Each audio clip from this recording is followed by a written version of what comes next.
बाद वो जंगल एक बार फिर से सुमन की चीखों से गूंज उठा। लेकिन आज की रात सुमन की चीखों को सुनने वाला वहां पर कोई भी नहीं था। अगर वहां पर कोई मौजूद था तो बस हरिया, जो कि अब एक भेड़िए में बदल चुका था। सुमन के बालों को पकड़कर घसीटते हुए वो जंगल के बीचों बीच एक जगह पर ले जा रहा था। अगली सुबह गांव में। अरे भाई, पता नहीं क्या बात है, अपने गांव का हरिया किसान और उसकी पत्नी सुमन दोनों गायब हैं। दोनों का कोई अता पता नहीं। अरे कैसी बातें कर रहे हो भाई, ये कब हुआ है? अरे पूरे गांव में खबर फैली पड़ी है। कल रात को दोनों खेत की तरफ जा रहे थे, लेकिन लौट कर आए ही नहीं। तो हो सकता है अपने खेत पर होंगे। पूरा गांव ढूंढ कर आया है भाई। जानते हो क्या मिला वहां पर? क्या हुआ भाई, क्या मिला? बताओ हमें क्या मिला। अरे हरिया की पत्नी सुमन के कपड़े पड़े हुए थे। शरीर का एक एक कपड़ा फटा हुआ झोपड़ी के बाहर पड़ा था, लेकिन दोनों पति पत्नी का कोई पता ठिकाना नहीं था। अरे भाई, लेकिन उसका जो दोस्त है ना रामू किसान, उससे पता करके आते हैं ना। अब तक तो दोनों साथ ही खेत पर जाया करते थे। हाँ, हमें उसके घर जाना चाहिए भाई। चलो वहाँ चलते हैं, चलो। वो सारे लोग रामू के घर पर पहुंचते हैं। रामू अपने घर के बाहर बैठकर हुक्का पी रहा था। आज सारे के सारे लोग टोली बनाकर मेरे घर क्यों आ रहे हैं? क्या कोई मर गया क्या भाई? अरे कैसी बातें कर रहे हो? तुम्हारा सबसे अच्छा दोस्त हरिया और उसकी पत्नी गायब है और तुम यहाँ बैठकर हुक्का पिए जा रहे हो हैं? रामू ने अजीब सी नजरों से उन सब गांव वालों की तरफ देखा, जिसकी वजह से वो लोग एक बार के लिए डर गए। गायब है? अरे गायब नहीं है, मुक्ति मिल गई है। उन दोनों को मुक्ति मिली है। इस दुनिया में आकर हर इंसान पाप करता है और उसे उसके पापों के लिए मुक्ति मिलना बहुत जरूरी है। अरे ये कैसी बहकी बहकी बातें कर रहे हो भाई हैं? और इसका चेहरा अजीब सा क्यों लग रहा है? लगता है दोस्त के मरने का गम बैठ गया है। पागल हो गया है शायद ये पागल। ये बात सुनते ही रामू चीख कर जोर से चिल्लाते हुए कहता है, पागल मैं नहीं हूँ, पागल तुम सब हो। और ये शैतानी जंगल अब तुम में से किसी को नहीं छोड़ने वाला, सबको खा जाएगा। याद रखना मेरी बात। शैतानी जंगल? कैसा शैतानी जंगल? लगता है रामू पागल हो चुका है। हमें यहाँ से चलना चाहिए भाई। चलो। तभी रामू की पत्नी बाहर आती है। नहीं, आप लोग इनकी बात का बुरा मत मानिए। 2 दिन पहले हरिया के साथ खेत पर गए थे। जब से वहाँ से आए हैं तब से ऐसी ही बातें कर रहे हैं। भगवान जाने ऐसा क्या देख लिया उन्होंने, खेत में कुछ भी बड़बड़ाते रहते हैं। लेकिन गांव के लोगों ने कमला की कोई बात नहीं सुनी और वो सब वहां से चले गए। रात अब धीरे धीरे ढलने लगी थी। तभी अचानक किसी ने धीमी सी आवाज में रामू को पुकारा। रामू, आ जाओ, मैं तुम्हारा इंतजार कर रहा हूँ। और सुनो, अपनी पत्नी को साथ लेकर आना, नहीं तो काम अधूरा रह जाएगा। ये आवाज सुनते ही रामू के चेहरे पर शैतानी मुस्कुराहट आ जाती है। वो धीमे कदमों से अपने घर के अंदर आता है। क्या हुआ? तबीयत ठीक है ना अब आपकी? मैं तुझे अपने साथ खेत पर ले जाने आया हूँ, चल। मैं तुम्हारे साथ कहीं नहीं जाने वाली। मुन्ना गहरी नींद में सो रहा है और उसे अकेला छोड़कर मैं तुम्हारे साथ खेत पर नहीं आ सकती। वैसे भी तुम्हारे उन खेतों में भगवान जाने कौन सा राक्षस घूम रहा है, मुझे तो डर लगता है। रामू गुस्से में दांत पीसता अपनी झोपड़ी से बाहर आ जाता है और कमला गहरी नींद में अपने बच्चे के साथ सो जाती है। तभी अचानक रात को रामू की झोपड़ी के ऊपर एक साया वही गाना गुनगुनाते हुए घूमने लगता है जो हरिया के मोबाइल में बजा करता था। मैं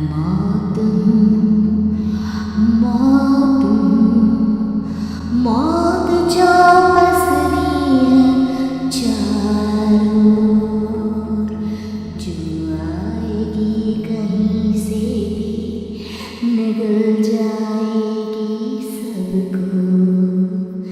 मैं मौत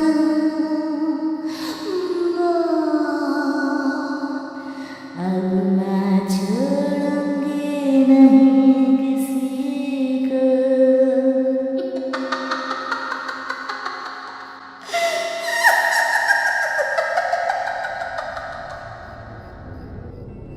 ये आवाज सुनकर रामू की पत्नी कमला की आंख खुलती है और वो देखती है कि उसका मुन्ना अपनी जगह से गायब था।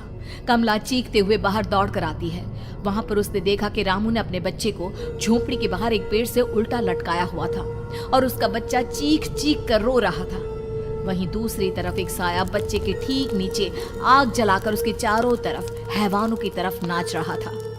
छोड़ दो मेरे बच्चे को। अरे क्या कर रहे हो तुम? शर्म नहीं आती तुम्हें अपने ही बच्चे को इस तरह मौत के हवाले करते हुए?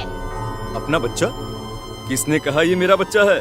अरे ये तो उस रामू की औलाद है, इस गांव के किसान रामू की, और मेरी दुश्मनी इस गांव के हर इंसान के साथ है। क्या कैसी बात कर रहे हो तुम? और ये औरत कौन है? ये मेरे बच्चे को खा जाएगी। तभी अचानक से उस साया ने एक बेहद खतरनाक दिखने वाली औरत का रूप ले लिया और उसकी आंखों से आग निकल रही थी। सही पहचाना तूने, मैं तेरे बच्चे को खा जाऊंगी। अगर तू अपनी इस हैवान पति रामू के साथ जंगल नहीं आई तो मैं तेरे बच्चे को खा जाऊंगी। लेकिन क्यों? आखिर क्या चाहती हो तुम मुझसे? मुझे जंगल क्यों ले जाना चाहती हो? औरत बुरी तरह से ठहाके मार मार कर जोर जोर से हंसने लगी और साथ में रामू भी। ये तो तुझे वहां चलने के बाद ही पता चलेगा ना। अगर तू नहीं आई तो थोड़ी देर में तेरा ये बच्चा आग में जलकर मर जाएगा। चल जल्दी। नहीं मेरे बच्चे को छोड़ दो। तुम जहाँ कहोगे मैं तुम्हारे साथ चलने के लिए तैयार हूँ। और उसके बाद उस बच्चे को झोपड़ी में लिटाकर आगे आगे वो साया चल रहा था और उसके पीछे पीछे रामू अपनी पत्नी के बाल पकड़कर उसे घसीटते हुए जंगल की तरफ ले गया। जंगल में जाने के बाद, कितनी खूबसूरत हो तुम। आज की रात बस तुम और मैं एक दूसरे के साथ रहेंगे। मुझे तुमसे बहुत डर लग रहा है। तुम्हें क्या हो गया है? तुम तो बिल्कुल ठीक थे। वो होगा जो हमारे बीच होना चाहिए। तो आओ अपने आप को मेरे हवाले कर दो। कमला ने डर की वजह से अपनी दोनों आंखें कसकर बंद कर ली थी। रामू ने बुरी तरह से चीख कर कमला से कहा, आंखें खोलो अपनी और मेरी तरफ देखो। कमला ने जैसे ही अपनी आंखें खोली उसने देखा कि रामू एक खतरनाक खूनी हैवान में बदल चुका था। कौन हो तुम? जाने दो मुझे। क्या चाहते हो मुझसे? वही जो एक आदमी एक औरत से चाहता है।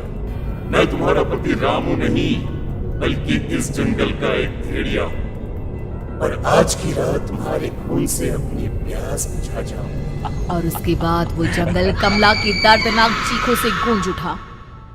अगली सुबह कमला के कपड़े भी जंगल में उसी तरह पाए गए जैसे कि सुमन के पाए गए थे। इस घटना के बाद पूरे गांव में दहशत का माहौल था। अपने माँ बाप की मौत और गांव में हो रहे इस तरह की घटनाओं की खबर सुनकर किशन शहर से गांव लौट आया था। अपने माँ बाप की बेदर्द मौत की वजह से वो बहुत परेशान था। तभी अचानक उसे अपने घर में खाट के नीचे पड़ा हुआ वो मोबाइल फोन मिला जो उसने अपने पापा हरिया को गिफ्ट किया था। अरे कितने प्यार से पापा के लिए मोबाइल फोन लेकर आया था। इसे एक दिन भी काम में नहीं ले पाए। और आखिर कौन है जो गांव में इस तरह की हत्याएं कर रहा है? क्या है इन सब के पीछे? क्या है? मुझे पता करना ही होगा, वरना एक दिन पूरा का पूरा गांव खाली हो जाएगा। इस गांव में एक भी जिंदा इंसान नहीं बचेगा। गांव के लोगों की मदद करने के इरादे से किशन अपने गांव से दूर एक दूसरे गांव में बहुत बड़े तांत्रिक के पास मिलने के लिए गया। तांत्रिक बाबा, अब आप ही कुछ उपाय बता सकते हैं। भगवान जाने हमारे गांव को किसकी नजर लग गई है। नजर नहीं लगी है, किसी ने तुम्हारे गांव को बद्दुआ दी है। किसी सताई हुई आत्मा का प्रकोप है और अब वो पूरे गांव में किसी को नहीं छोड़ेगी जब तक उसकी आत्मा को शांति नहीं मिल जाती। अरे लेकिन ऐसा कौन है बाबा? किसकी आत्मा है और कैसे मिलेगी उसे शांति? मौत है, मौत कहीं से भी आएगी और सबको निगल जाएगी। इससे बचने का सिर्फ एक ही उपाय है, लेकिन उस उपाय को करना आसान नहीं होगा। जो भी उस उपाय को करने की कोशिश करेगा उसकी जान जा सकती है। भले ही मेरी जान चली जाए, लेकिन मैं अपने गांव के लोगों की जान बचाने की पूरी कोशिश करूंगा बाबा। तो ठीक है फिर, अगली अमावस की रात जैसा मैं कहता हूँ वैसा ही करना। अमावस की रात तांत्रिक के बताए अनुसार किशन अपने साथ केरोसिन लेकर जंगल की तरफ चल पड़ा। उसके हाथ में देवी के मंदिर का सिंदूर भी था। किशन जंगल के बीचों बीच पहुंचा। ये देखकर उसकी आंखें फटी की फटी रह गई। वहां एक उबलते पानी का तालाब था और कई लोगों की लाश लटक रही थी। किशन की माँ बाप की लाश भी वहीं थी। माँ, बापू, क्या हो गया? ये क्या हो गया? तभी वहां पर एक औरत और आदमी आते हैं। उन्हें देखकर किशन चौंक जाता है। गोपाल काका, आपकी तो 5 साल पहले मौत हो गई थी। और निर्मला काकी, आप? मौत तो हो गई थी, लेकिन तुम ये नहीं जानते कि हमारी मौत कैसे हुई थी। क्या कहना चाहते हैं आप? कुछ नहीं, बस ये जान लो कि अब इस गांव में कोई जिंदा नहीं बचेगा। लेकिन क्यों काकी?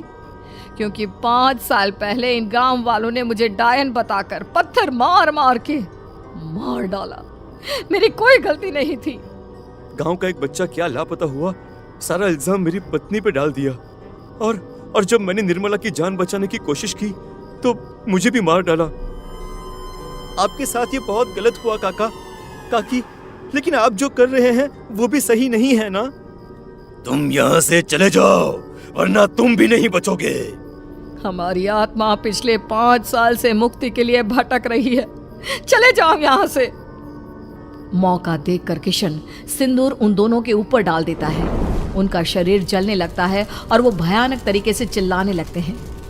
अगले ही पल किशन उनके ऊपर केरोसिन डाल देता है और वो दोनों जल जाते हैं। किशन अपने माँ बाप और दूसरी लाशों का अंतिम संस्कार करवाता है और अपने घर लौट आता है, लेकिन वो अभी भी इस बात